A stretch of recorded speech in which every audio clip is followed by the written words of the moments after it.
close the window now? My garden smells lovely tonight. Does it? Must be that new fertiliser your dad put down. Laura could hear the amusement in her mother's voice as she drew the curtains to, crinkling the hooks on their runner. The rider could hear the shouting and laughter of his people as he drew near to them.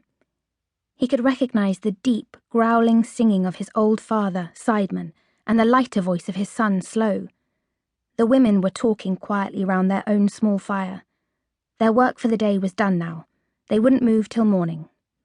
The men heard him coming and shouted noisily to him to join them.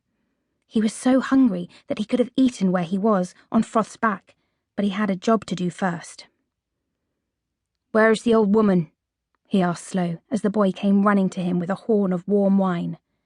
Slow nodded towards the smaller fires, and as if she'd heard her name through all that shouting and clamour, she stood up, flicking her long white hair back over her shoulders.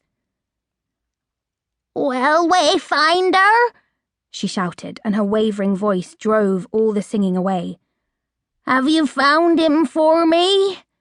He shook his head. "Well?" she shouted again, her blank face turned like a moon towards him. "No, old woman, not yet, but I have sense in my mind-hole that he's somewhere round about." "Then why for does he stay away from me?" All that could be seen of her in the darkness was the pale cloak of her hair as she moved from fire to fire, stepping and stumbling over the sprawling figures. Slow ran to help her.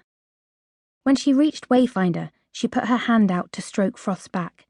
Then she turned round to the wild ones, her head thrust forward, her eyes peering.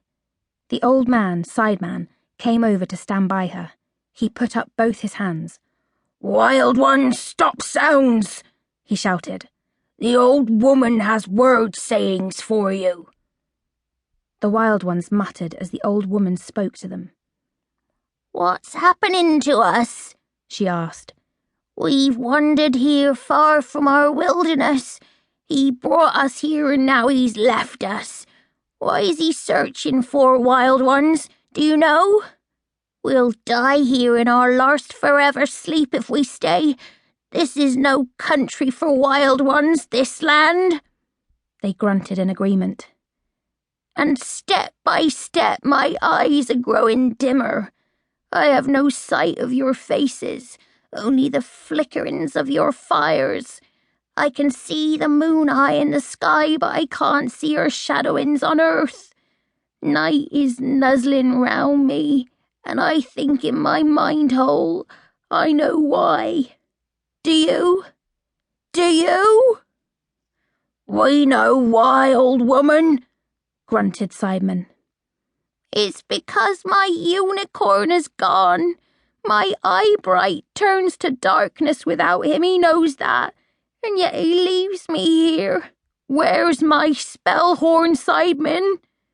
He put his hands over his eyes and shook his head. "We followed our noses far in the night, sniffing for him." "He had no why for to go away from us. Where is he?" "Perhaps he's been snatched," Slow suggested. The old woman laughed bitterly. "Snatched, is it? Is that what you think in your mind-hole? Your father's given you no word sense at all. Keep this in your rememberings forever, Slow. Unicorns aren't snatched. No time. Not while there's life breath in them, that's for sure." Cold silence fell on the wild ones then, like the hush of snow. They turned uneasily away from their fires, watching the old woman, their leader.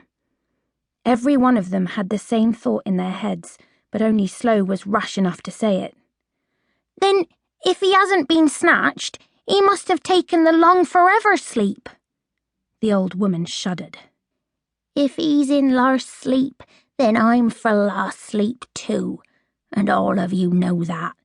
There's no way back to the wilderness, not without Spellhorn. The wild ones are way lost forever." The watchers round the fires kept their silence. Sideman, the old woman's closest friend, clucked deep in the back of his throat. He threaded his twisted fingers through the long strands of his beard.